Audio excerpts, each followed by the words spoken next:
Welcome to the Natural Health Podcast, where we bring awareness of sustainable health in the business hustle space. The Natural Health Podcast is perfect for the high-performing, business-minded individuals who want to work with their biochemistry to achieve optimal health. It's Friday, which means it's time for friend-sharing facts about health, business, and overall success. In today's episode, we talk to Bec Moger, who will talk about all things fertility and preconception. Bec is a naturopath with a keen interest in women's health, reproductive health, and also gut health. Bec has seen many women suffer from chronic illnesses such as PCOS, endometriosis, dysmenorrhea, which is painful periods and pain, and infertility, who have previously only been provided with pharmaceutical treatment options as the answer, leaving them with long-term imbalances. This is where her passion grew to provide these women with avenue to healing.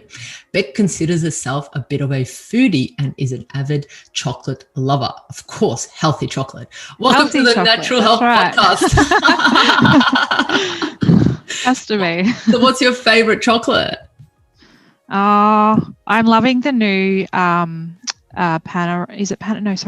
apologize. Loving Earth, the new Loving Earth ones that have come out. Yeah, they're really nice. Nice, beautiful. So, not doing a promo here or anything, but hey, no, amazing.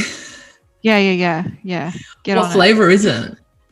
It's just a plain flavor actually, but I don't know. I just really like it. I just think it's a bit different to the other flavors that are out there and the other brands that are out there. So yeah, it's just my preference. Yeah. Beautiful chocolate lover. I love it. Who's ever met a naturopath that absolutely loves chocolate like you do? I love it. I mean, there's so many benefits to it, isn't there? Balance. It's all about balance. Amen. So Bec, with the intro that we've spoken about, you've gone through so much in your life. You've seen women suffer from so many different types of imbalances, and that's where your passion comes from. But what I want to know is I want to get to know you a little bit. I want to know, what have been the key turning points in the journey to where you are today? What has led you to even become a naturopath? What have been the key turning points? Yeah, sure. Okay. So, as you said before, I'm a bit of a foodie. I've always been a bit of a foodie. So I think my career took a natural gravitation towards studying something related to food. So I first started studying nutritional medicine actually, which was quite a number of years ago now. But about 3 years into studying nutritional medicine, I had a relationship breakdown. And as part of that relationship breakdown, I started getting really, really bad anxiety. Like, I'd never had anxiety before in my life. It was sort of a little bit uncontrollable. I was having, up to 7-8 cups of chamomile tea a day to try and calm myself down, and it still wasn't really doing a lot. I dropped a lot of weight because I was so anxious all the time. I was pretty much on a liquid diet. I was having smoothies and soups and anything in a liquid form because I just couldn't stomach anything of a solid form. And so because of all of that, I went to see a naturopath. All these other things started happening to me as well, just sort of subsequent to that, other symptoms, and they were mostly of a hormonal nature. So I had really although I'd lost all that weight, I had really unexplained weight gain. I was doing all the right things and it just wasn't coming off, and I didn't understand why it kept coming on. I had really bad cystic acne around my jawline, really extreme periods of tiredness through the day. I was just slumping. So I'd be at work and I'd just want to fall asleep all of a sudden. I didn't know what the heck was going on. So I went to see a naturopath, and she said to me basically that I pretty much ticked all the boxes for polycystic ovarian syndrome. It really scared the heck out of me at the time when she told me, and I didn't quite understand exactly what it was. So I went away and I did a lot of research and found out a lot about that. And she taught me how to reverse the symptoms that I was getting. She gave me treatments like herbal medicines and diet and supplements, and really taught me why I was doing those things, as opposed to just giving me a pill and saying, here you go away and take this and then come back and see if it works, So I really appreciated that part of it as well.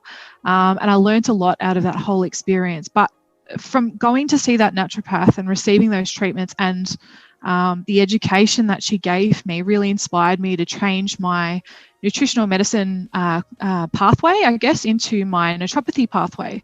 I was just that inspired by what she'd done for me that I changed the direction. So that was the massive turning point to become the naturopath that I am today, I guess. And that also inspired me to do a lot of women's health and help women who have been in the same situation. Yeah. So you yourself have been through it. I mean, Yeah. a lot of patients may come to us and they may not understand. They may feel like we don't understand where they're coming from. But you yourself, you've had personal experience with PCOS. Yes, I have. Yeah. Yeah. Well, you know what? I never actually got the formal tests done, but I ticked all the boxes for it, and I definitely was experiencing everything that somebody going through that would experience. So yeah, I mean, I imagine I was going through it. Mm-hmm. Yes. So you understand what an individual who has PCOS goes through and how they're feeling and how frustrated they may be in their journey. Yeah, that's right. Yeah, exactly. That's brilliant. I love Yeah. when we take our own healing journey and it pushes us to become what we are. And that's what's happened to you. I love that. Absolutely love that. Oh yeah, absolutely. I think probably most natural medicine practitioners would be in the same or a similar boat where they've gone through something in their life and they're really touched by what's happened, and so therefore they want to go on and help people in that same situation.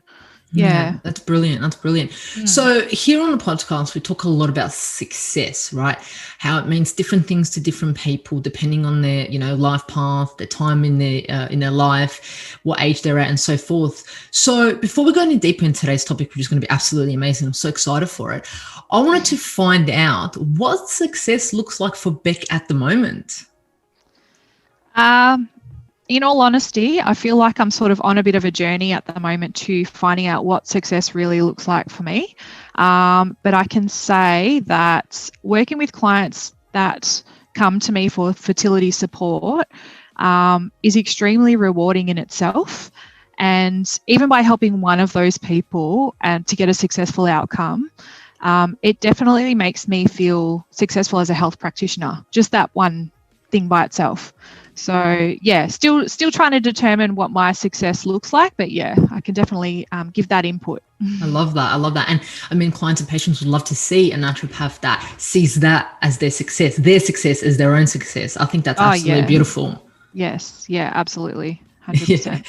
So let's talk about today's topic. I'm so excited, all about fertility. But I guess to understand fertility a little bit better or in depth, we need to first understand infertility, right? So I wanted for you to touch base a little bit on what is infertility. Sure. So clinically speaking, infertility is defined as an inability to conceive, after having unprotected sex for 12 months or longer. Or if they happen to be going through like assisted reproductive technologies like IVF and things like that, it can also be defined as an inability to conceive after 3 cycles of having done that. Yeah. Okay, beautiful. So it's 12 months of unprotected sex for infertility for same-sex couples. And did you say 3 rounds of IVF? That's right. Yeah, any assisted reproductive, about 3 cycles. Yeah, that's right. Wow. Yeah. Yes. That's absolutely crazy because in the industrial countries, fertility has absolutely declined from the research that I've done in recent years to the absolutely lowest levels. I mean, from what I've read, the lowest levels are apparently in Europe, which is only 1.6 children per woman compared with the global of 2.5. And here in Australia, it's 1.83, which is pretty low compared to 3.41 in the 1960s. I mean, that's why they're known as baby boomers. But why would you think that is? Why do you think it's dropped dramatically and so much all around the world, not just in Australia? Yeah, that's right. And it's just going to continue to decline. So that's what the trend's been, and it seems to be continuing that way. But I guess before I answer this question, I just want to point out for everyone at home that's listening in that there's many reasons why both a man and a woman might not be able to conceive. So all of the info that we're providing here is going to be generally speaking, because there could be so many different reasons why people can't conceive, and each situation and person is treated very differently, specifically in naturopathic treatments, because they're all very individualized. So yeah, I just wanted to put that out there for everyone listening. This is very general information that we're having to provide today. Yeah, I couldn't agree with you more. I mean, it depends on the individual. It depends where they're living, what the work they're doing, who their partner is, what they're doing. So many things to take in consideration. Yep, absolutely. So, I mean, I guess we're just going to touch on the foundation topics of what people have to look at when they want to try and improve their chances to conceive. A starting point. We're giving a bit of a starting point, aren't we? Absolutely. Yeah, that's right. Okay, let's get down to business then, right? Let's go. So firstly, I just want to say that the Western way of living has a lot to answer for when it comes to fertility outcomes. It has to. I guess there's two of the major culprits that can affect the fertility outcomes. That we talk about a lot in naturopathic treatments are oxidative stress and inflammation. I feel like, you probably talk about this in every single client that you have. You will talk about what is inflammation and what is oxidative stress, right? So, they're just something that we're always going to touch on. So I suppose for everybody at home, oxidative stress is where the body has an excessive amount of compounds that we call free radicals, and they build up in the body, and the body's not able to excrete them as quickly as they're being produced, basically. So they cause a lot of damage to the body. They can damage cells, they can damage DNA, they can make it age faster, they can create lots of problems. So that's something that we don't want happening when we're trying to create a baby and an environment to house a baby, I guess.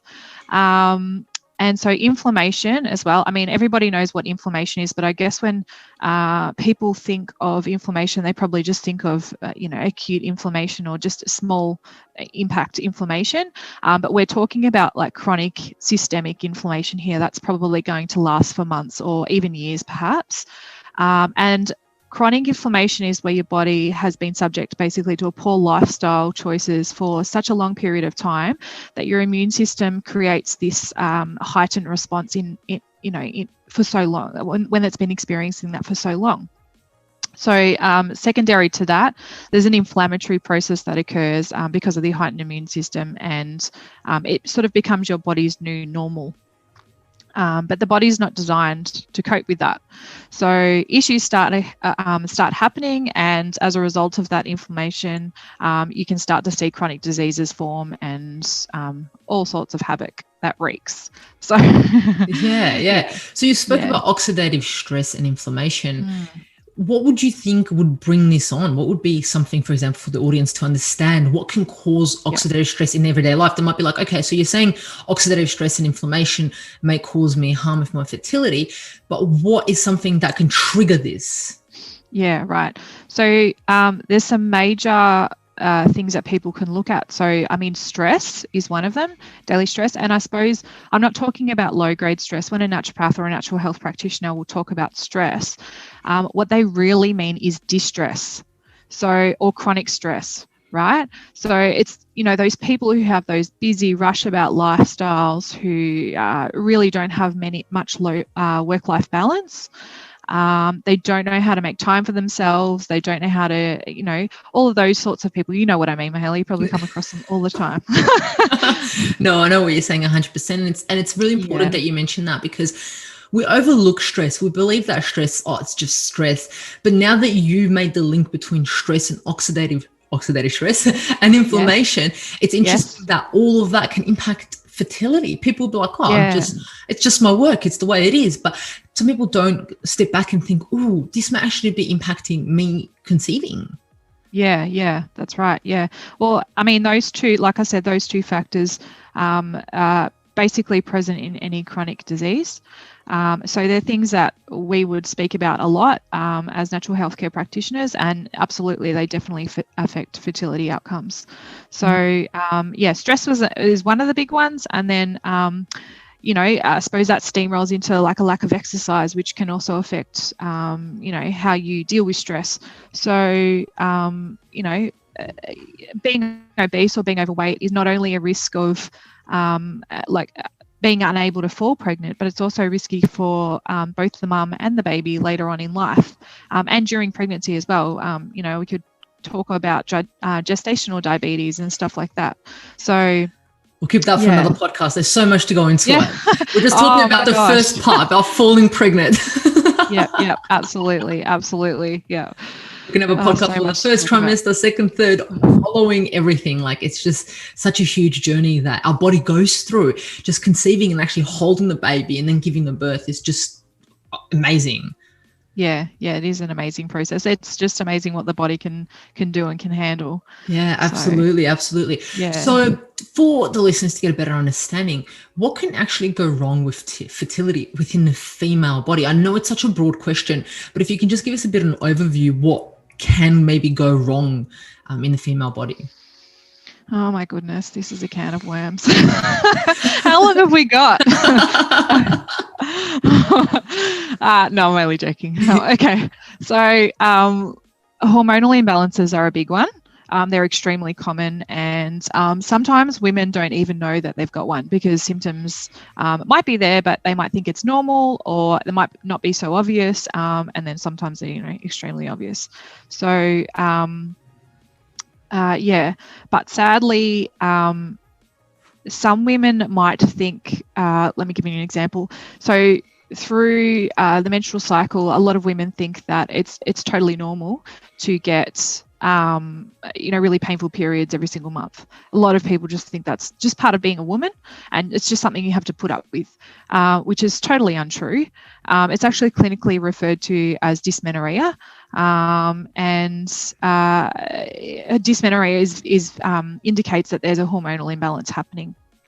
So that's, hormonal imbalances, like I said, are really common, especially with younger females, because many girls, when they're, coming through puberty and they're starting to get their menstrual cycle and their hormones are starting to regulate, they're, fluctuating a little bit through that time, and they can get dysmenorrhea. And they'll present to a doctor or a healthcare practitioner, and a lot of the time they're just put on the pill as a quick fix to regulate their menstrual cycles. And in all honesty, that's not what the pill's designed to do, and that's not what it does. Really what they're doing, they sort of give the pill as a quick fix, I guess. And really what they're doing is just band-aiding that problem, and they're saving it for later. So wait until they get later on in life when, maybe they want to conceive, or maybe something else is happening and they want to come off the pill. And then they start to realize that they've just masked all of these issues. So it's really common. It's really common for that to happen in women, especially, like I said, young women. So yeah, that's a major issue as to what can go wrong, and probably one of the major things that you will see as a natural healthcare practitioner, trying to help women to conceive. Yeah. So at the start, you mentioned individuals may have an imbalance of their hormones, right, and they may not know the signs and symptoms. Are you able to just maybe touch upon maybe a few signs and symptoms with an imbalance that comes to your mind? So they can, so listeners can understand, just to be like, well, what does it look like if my hormones are a little bit out of balance? I mean, everyone's different, but just some maybe. Yeah, sure. So I guess what we refer to as an excess amount of estrogen, or an estrogen dominance, it's commonly referred to as well. You would see symptoms like dysmenorrhea, like really painful periods. You might also get a lot of breast tenderness. You might get quite a lot of PMS leading up to. Those are the main issues that might happen. A lot of women who have an estrogen excess, if you want to go one step further, actually also have a condition called endometriosis, which a lot of ladies listening might be familiar with. So that's an estrogen dominant syndrome. And in endometriosis, you will get parts of what would usually be endometrial tissue depositing themselves in various mucous membranes on the body. So that can be the colon, for example, or even the nasal cavity. I've heard it happening in. And those particular parts of the body can then start to bleed menstrually, as if you were getting a normal menstrual cycle. There's also a lot of pain and inflammation that's associated with that. So those are a few. I mean, that's really extreme, obviously, to have endometriosis. But if you just had a estrogen dominant condition, not endometriosis, then you can still get painful periods. You can still get the inflammation and all those things. So those are things that we commonly see. I guess if you want to go the other end of the spectrum and look at women who are experiencing an excess amount of androgens or testosterone, which is what happens in polycystic ovary syndrome. So that's the one step further of excessive testosterone, I guess. they would be getting, they can get amenorrhea, which is a lack of periods, if you like, or go weeks without getting a period. They can also get cystic acne around the jawline and the chin mostly. It'll occur. They can get hair growth in areas that they wouldn't usually get growth as a female, so maybe on the chest or the jawline, places like that. So yeah, there are a couple of symptoms. And with the PCOS, as you mentioned that, like I've known an individual who is pretty young, you know what I mean, just got their periods maybe 5 years ago, so forth, and has, you know, a lot of hair on the chest. And as a female, going out, finding a partner, getting comfortable with themselves, it's definitely something that can cause a lot of self-esteem issues. So it's not just the imbalance of the hormones, it causes so many other issues because it's not considered as normal, in a sense. And then a lot of people don't actually know that it may be an imbalance of the hormones. They just think, oh, it's my genes, or there's something wrong with me. But there's so many other women that may go through that. Yeah, there's so many secondary issues that can happen because of a hormonal issue. So it's not literally just your sex hormones that suffer. It's all your other hormones as well that suffer, but it's also, it can give you metabolic issues like insulin resistance or things like that. But as you said, all different. So it can give you nervous system issues, I guess, and emotional trauma and, all of those sorts of things too. Definitely. I see that all the time. Yeah. And it's unfortunate because the symptoms that you did mention from a hormone imbalance are actually seen as normal sometimes, because kind of like when you get your period, it's supposed to be painful. Like, for example, let's say you got your period and your mum suffered from period pain. Your mum tells you, your grandma or your carer says, well, it is, I've got painful periods too. It's normal. Have a Panadol, have an ibuprofen, have this. That's right. It gets passed on, doesn't it? That's right. Absolutely. It does. It just, and it's scary to think, how normal people think it is to just pop an ibuprofen or pop a Panadol and things like that. So yeah, that sort of adds to the problem as well. But again, that's another whole podcast. So we won't touch on that too much. So we've spoken a little bit about what can go wrong with the female body in regards to fertility. And then like you said, they might pop the pill until they want to look at getting pregnant. And this is where this question comes from, is what is preconception in a sense? Or it's basically just the period of time between when somebody chooses they might want to conceive and they actually conceive. So just that time in between. Yeah. And a lot of people think, I'm going to fall pregnant and it's going to happen, isn't it? Next period is going to come and it's going to happen. Yeah. And, this comes back to what I was talking about before with young girls who get put on the pill really young, and then they might stay on the pill for 10, 15 years, and then they don't realize that they've actually got some hormonal imbalances or some issues with trying to conceive until they come off the pill, obviously, because, you're not going to come off of it until you want to conceive. Well, a lot of people don't. So, They may not get their period for a while when they come off the pill. Yeah, that's right. Yeah. So I guess by saying that, you sort of need an ample amount of time before trying to conceive to get your body back up to where it needs to be to house a baby and provide that optimal environment. Yeah. So when do you start the fertility journey? So let's say, for example, someone that's listening says, look, they've been on the pill, they may just got off it or thinking about getting off it. Like, when do you start the whole fertility journey? How much time should they give themselves? What kind of expectations should they give themselves without getting, too stressed out? Yeah. Okay. Well, I guess let's say this is probably the most basic way to say it. So it takes 120 days for an egg to form. So 3 months, right? So at minimal, you would need 3 months to get your body, get your body back up to scratch so that egg has the best chance that it can to be of quality, and do what it needs to do, and provide an optimal environment and stuff for that egg to thrive. So at minimal about 3 months, about 120 days.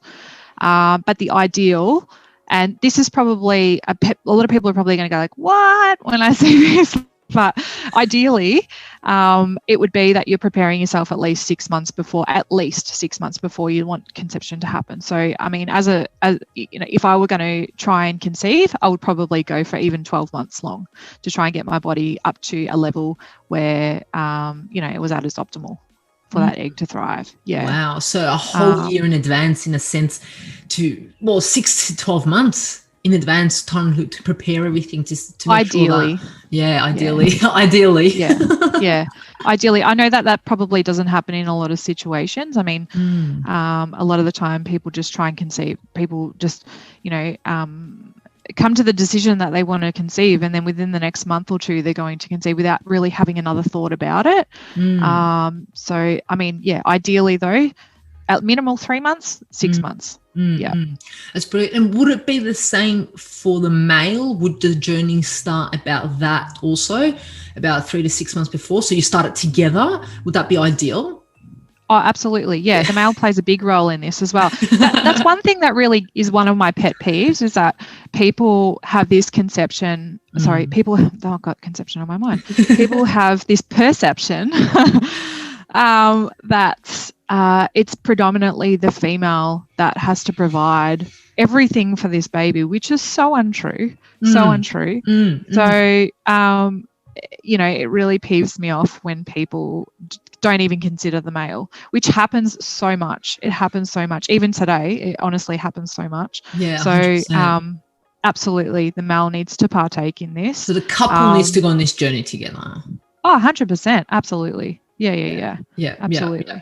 That's brilliant. I love that we mentioned that, because like you said, there's a lot of people that just go, okay, it's the female that houses, the baby. So therefore it's the female responsible for whatever happens. However, it takes two, doesn't it? Two to tango. Absolutely. I love that.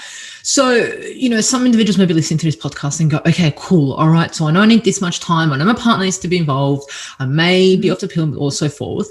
But then they might be like, okay, are there any tests that I can go to my doctor or my healthcare professional to see my current fertility status, to kind of be like, what is it at the moment? What do I need to do? Is there anything that they can do? Yeah, sure. So, I mean, a lot of the doctors do different things. So I can't really speak from a doctor's point of view. I guess that's just out of my scope. But, generally speaking, you want to make sure nutrients are at optimal levels. So like vitamin D would be really important. Iron would be really important. Those are, obviously folate and B12 would be really important ones to test for. There's also, speaking about hormonal testing, so you can test for, all the different various sex hormones. So there's estrogen, progesterone, testosterone. Then you can check for the gonadotropins, the luteinizing hormone, and the follicular stimulating hormone. Sorry, it's a bit of a mouthful. And then there's also tests that can be done, which generally speaking, a doctor probably won't do, called a Dutch test. And so you can do that at various times of the menstrual cycle to try and test where the hormones are at and if they're doing the right thing at that time of the menstrual cycle as well. But that's a Dutch test is generally something that a natural health practitioner will do, because it's a functional test. So, and then I guess women can also go to a chemist and get like ovulation strips. So they're not expensive. You can buy them from the chemist, and it's just a urine test. So, and they'll tell you whether you're ovulating or not. So that's also a really good cheap option for people to do as well, to get those tested, even just to see if they're ovulating. Yeah, I love that, because some people, everyone's ovulation is different. I know we haven't touched on the menstrual cycle and so forth, but I guess ideally it's 14 days first to ovulate, correct? Yeah, ideally. Again, everybody's different, and it depends how long your menstrual cycle lasts for as well. But yeah. So those test strips will be amazing. Yeah. A lot of women use them. They're a really good tool. So, and easily accessible. So yeah. And you mentioned the Dutch test. Is that, can you give me a little bit of a detail of what that actually is? Like if someone gets a Dutch test, what do they have to do? Do they have to go to a practitioner? Do they have to? Yes. Absolutely. So you need to access the Dutch test via a practitioner. As I said, it's probably going to be a natural health practitioner that will do a Dutch test for you. I'm pretty sure the GPs don't really do Dutch tests because, as I said, it was a functional test, and they don't do a lot of functional testing.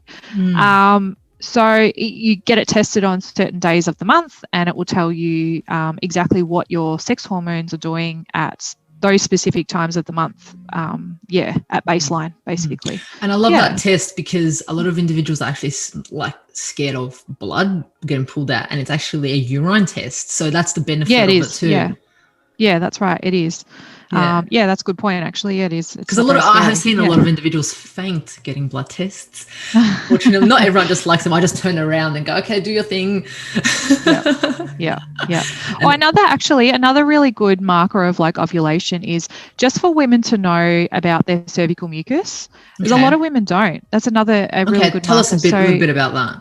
Yeah, so you get ovulatory mucus, or cervical mucus, as it's sometimes referred to, around the time that you ovulate. So it starts to happen a few days before you ovulate, and it's sort of like a lot of women have probably recognized it coming out of them, but it's like an egg white, I suppose, sort of consistency, and it's that opaque color. And it should be that color. And if it's any other color, like white or brown or any other color, there might be that might be an indication that there's a hormonal imbalance or something else happening there. So that's good for women to know as well, because, as I said, a lot of women don't know that that's a really good tool, I guess, to use. Yeah, that's brilliant. I mean, you need to understand your body and what's coming out of it and what's happening, Yes. So there's a number of tools there that you've provided to us. So going back to the blood tests, I think it was the iron, the vitamin D, different hormones. Then you can get your to get tested if you're ovulating. You can see your mucus and things like that, and the Dutch test. So there's so many tests there that if someone does want to, there are options out there to actually see what is going on. Yeah, that's for a woman. Sorry, that's all of those tests. I mean, the men can also get, their sperm tested as well. So, And would you recommend that? Do you think that's a good thing to do, to get the sperm tested? Yeah, if there, you can see that there might be issues there, or maybe the man's lifestyle choices are not really great. It might be, just if it's indicated, really. Yeah. That's great. I love that. So let's get into the most important part. Well, I think it's an important part of this podcast, because we're going to be talking about supplements, food, lifestyle. Everyone's been waiting for this. They're like, fast forward to this point. So here it is. What supplements do I take? Do they work? Do they not? Because as we know, the shelves at the shops are filled with preconception supplement, this, that. I'm not going to mention any names, but there's so many of them. No, we're not advertising. No, we're not. So what we wanted to know, Bec, is what is the impact of preconceptional multimicronutrient supplementation on female fertility? Such a broad question, I know. So just it is. A few of them. So let me know. What are your thoughts on that? What is the impact? So the impact can be significant. Okay, I mean, it depends, I guess, on how long they've been taking it for. So, but I mean, I'd recommend a prenatal multivitamin to pretty much anyone who comes in to see me who wants to conceive. I highly recommend that anyone wanting to conceive be on one, just because of the risk of, various nutritional deficiencies and the impact that those deficiencies can have on, well, not only the mother, but also the baby as well. So a lot of people come to me and see me, and they're on a specific prenatal, which I won't name, which is very commonly purchased from chemists and things like that. But unfortunately, those products that are mainly on the shelf in pharmacies and supermarkets, even I've seen them on, they don't provide sort of ingredients that are of quality and are really bioavailable. So, and what I mean by that is not easily absorbable and usable by your body, I guess. So I would highly recommend anybody who wanting to conceive, who might be having troubles or have hormonal imbalances or whatever the issue may be, see your natural healthcare practitioner and get a quality prenatal supplement. It will make the world of difference, honestly. And get some proper advice too, while you're there. And I guess from what you previously said, start taking it 3, 6, 12 months before you're looking at Yes. falling pregnant. Absolutely. Has to be at least 3. Yes. And I mean, even an individual who doesn't have hormone imbalances or fertility issues, even just an individual, normal individual with the normal Australian lifestyle, has micronutrient deficiencies, which then, it's kind of like, well, that supplement can kind of help anyone in a sense, but I know it's specific to, prenatal and things like that. But what I'm trying to say is even if you don't have imbalances, it may be beneficial. And that's why it's key to touch base with a healthcare professional. Yeah, absolutely. I mean, as you said, you hit the nail on the head. There's specific nutrients that are within those prenatal supplements that are vital for that baby to grow, to thrive, to not have chronic disease, to provide the optimal environment, all of those things. So the prenatals are really important, and so therefore it's also important equally to get a quality prenatal supplement. So talking about supplements, so what are some supplements which are key in his fertility journey? I mean, when you look at the back of a prenatal supplement, you're like, it's like 20 of them, 30 of them. You're like, oh my gosh, there's so many. So there's so many. If you can touch base on some that I like. I'll just name a few of the. I'll just name the key ones. Because as you said, there's so many of them. We could be talking for hours about this, in all honesty. But okay, so I guess the main one that everybody or most people are aware of is folate. So folate's really essential for ovulation. It's really essential for DNA methylation, particularly of the egg when you're trying to conceive. So without it, low levels can create things like most people have heard of, again, like spina bifida and issues like that, neural tube defects. So it's massively important to have folate. All prenatal supplements will have folate in them. B12 I'll name after I've named folate because it's needed together with folate. We need folate for optimal B12. So B12 is needed for DNA replication as well, together with the folate. Zinc, let's talk about zinc. Most people are deficient in zinc. Most people that will walk through a clinic door will be, natural health care practitioners clinic door anyway, will be zinc deficient. But zinc's really important for achieving the maturity of the follicles. So without it, you'll compromise the fetal and the placental growth without having good zinc stores. Where will I go next? We'll go iron. How about iron? Iron. Most women are deficient in, but we're gonna. Well, and especially people who have endometriosis are really at higher risk of having iron deficiency because they have really heavy menstrual bleeding. So it can be really hard to get iron stores back up as well. And, we're in a world at the moment where there's a lot more vegetarians, there's a lot more vegans, plant eaters. So it's everywhere at the moment. It really is everywhere.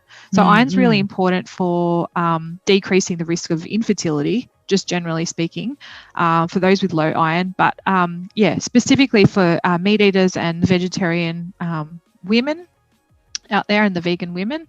And most people don't know this because I know that there's a perception that by eating like a bloody steak is the best way to get iron, but that's actually really untrue. So by slow cooking meats, you're actually separating the fibers, and it makes the iron within the meat more bioavailable. So by eating slow cooked meats and things like that, rather than a bloody steak, is so much better. So that's a good tip for people who are trying to increase their iron stores. Right now. That's for the non-meat eaters, obviously. The meat eaters.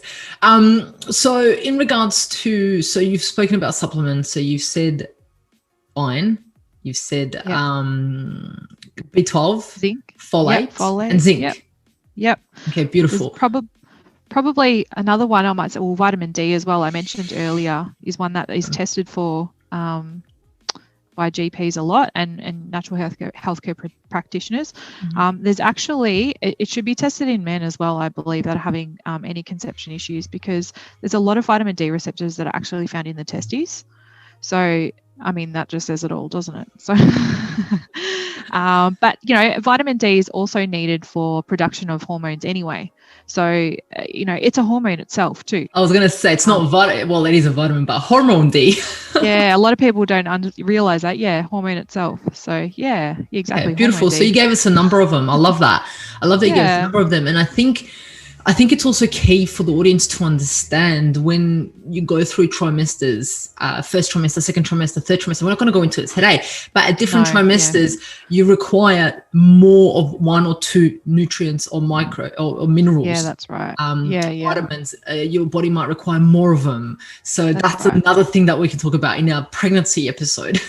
Yeah, definitely. So that's why it's key to touch base with someone who understands that it's not just about taking that prenatal when it's going to solve everything. It may to an extent, but it's so much more in depth. Yeah, that's right. Yeah, there definitely are supplements out there that you can get for different trimesters. So for each trimester, as you said, there's different nutrients that the body needs and the baby needs. So those different trimester supplements will provide those nutrients at the times that it's needed. So that's it. That's something else that you can talk to a natural healthcare practitioner about. Yeah, they'll have access to those products. Yeah, that's brilliant. So now we've spoken about supplements, I guess we can talk about foods. What foods can help with female fertility on their journey? So if you're, on a fertility journey, you're eating breakfast, lunch, dinner, and so forth, what are some foods to include in your diet or exclude? Yeah. Okay. So I guess just generally speaking, the best thing to say would be the Mediterranean diet. Any way of eating that's close to or the same as a Mediterranean diet would give a significant impact, I guess. That diet is really anti-inflammatory, so it provides a lot of really healthy fats in it, healthy proteins. You've got like lots of oily fish and olive oil and nuts and seeds and stuff are included in there. It's also really high in fiber. So a lot of the time with hormonal imbalances, we need to increase the fiber in our clients to excrete all of the excessive hormone that's going around their body. So fiber is extremely important. It's important anyway, but specifically important for people who have hormonal imbalances and want to reduce them. It's really high in whole grains, and you get a lot of B vitamins through the whole grains, and is also a really large emphasis put on fresh foods with the Mediterranean diet. So heaps of vegetables, all different colors, heaps of fruit, really fresh food. So that's something that I really push people to try and eat. Yeah. I love that you said fresh fruit. Oh, it's so important. It's so important. And you know what? If you can, I know a lot of people can't, but if you can, organic. Organic is best, honestly. Try and get rid of all of those, the sprays that are glyphosate has been directly linked to infertility. So yeah, that's right. Well, a lot of them there's so much research on environmental toxins and their impact on fertility. So much. Which we could even talk about, a woman. That's whole every day, podcast. how many toxins they're exposed to. I'm going to put skincare on, makeup, this, that, toxins, endocrine toxins. Yeah, they're everywhere. Plastic containers, drink bottles. Yeah, they're everywhere. Yeah. Don't be overwhelmed, girls. We've got your back. 100%. Or any of the males that are listening, we have your back too. Yeah, absolutely. So talking about lifestyle, moving into that part, what are some tips lifestyle-wise? I mean, you've spoken about many supplements and foods, but if someone goes, okay, so I've got my supplements, got my food, is there anything else? Yeah, okay. Well, I mean, that was a massive one that we just talked about, the environmental, or the exposure to environmental toxins and things like that. So that's a huge one, like staying away from plastics, looking at the beauty products that you're using, looking at the bathroom products that you're using, the household cleaners that you're using. What are you exposed to in the workplace? Are you a cigarette smoker? Is anyone around you a cigarette smoker? Those are so important. Like probably the number one lifestyle tip that you could give would be to look at those things and try and get rid of as many of them as you possibly can out of your life. That would be the number one. But there's also like we talked about stress before, so trying to reduce stress, and that can look like different things to different people. So it might be doing things like exercise, it might be meditating, it might be journaling, whatever you can do to reduce stress in your lifestyle is going to only be a positive to you. So those are the main ones. There's also, it's particularly helpful for women is acupuncture. So, I know that's not really a lifestyle tip as such, but I just want to put that out there. Yeah, that's right. Extra tip. Acupuncture is really helpful, can be really helpful for women. Yeah. Yeah, beautiful. And the thing is you know, there's so many things that we're just giving individuals. You've told them about some supplements, to potentially that can help them, some food, some lifestyle things. And I mean, it can kind of say about what to do with what you said, what to do, but also not to do, in the sense of, like the plastics. Oh my gosh, especially with individuals with estrogen issues. Like, it's just crazy. And plastic is all around us, right? Yeah, that's right. It is. It's everywhere. And although it hurts the earth and things like that as well, I don't think people push the impact that it has on the human as well. Oh, such a good point. Yeah, it's always pushed about how it hurts the earth, and absolutely that's a really good reason not to use it. But it's so harmful to humans as well. Yeah. And I remember reading a study in regards to when a baby is born, actually has like micro nanoparticles of plastic in its system, in its body already as it's born, and other toxins, and it's like, oh my gosh. Yeah, it's scary, isn't it? You can see it's the really impact. Scary. Yeah, the impact that it has. Yeah, wow. Is there anything else that you want to add on to in regards to fertility for women, what they can do, any other hacks or anything that you think would be beneficial for these individuals that are listening? In all honesty, without going into another realm, like there's just so much stuff we could talk about, Mihaela. It's crazy. It's really crazy. I guess my number one tip, like as I said, look at all the hormonal disruptors in your life and deal with those. But I guess it's not really a secret as such. I don't really have any secrets, special secrets to provide. But just having the regular exercise, it's the lifestyle factors that really impact. So having that regular exercise, reducing those stress levels, looking at the hormonal disruptors, all of those things have an additive effect, so those are my big tips, I guess. Yeah, I love that. And I mean, you've given so much information now, what tests to get done, how long it takes to, to prepare for the journey, what to look out for, symptoms, supplements, like so much information in this episode. It's like, get your notepad out. I love it.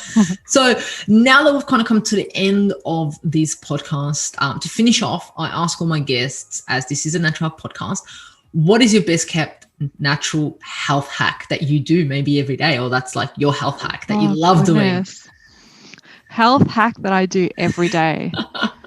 Doesn't have to be every day, something that you love. I tell you what, there's something that I've been doing just recently, like within the last couple of months, and I'm finding it is helping me so much. So just writing down positive affirmations. Honestly, every single morning, writing down a positive affirmation for that day, and repeating it to myself a few times. And I actually write it down and I carry it around the house with me and I leave it with me. So when I'm sitting at my desk, I just sort of look at my affirmation and go, oh yeah. But it's just helping me, value myself a little bit more, I guess, but also reducing my stress a little bit more, just having that positive outlook on life. This year has been such a train wreck for everybody. It's just been crazy. I think people need that at the moment. They need that. So yeah, I love that. And it's so easy to do. And I think I might start. I think I love that. That's a brilliant one. Yeah, highly recommend. Brilliant. So look, where can individuals find you? If someone's like, I want help with my fertility, I want to take myself and my partner, where can they find you and how can they get in contact with you? Yeah, sure. So I have a website, tonicholistichealth.com.au. Also on social media. So I'm on Instagram, Tonic Holistic Health, and Facebook as well. So you can find me there. All my details are on there. Beautiful, amazing. And I'll put all the details below so everyone can, contact you and get in touch with you. All right, brilliant. Well, we've come to the end of this magical podcast. I want to thank you, Bec. Absolutely amazing, sharing all of your knowledge and information with us. And thanks for joining us at Naturopath Podcast. You're welcome. Thank you so much. Thank you. You're most welcome. And remember, the missing link between failure and success is your health.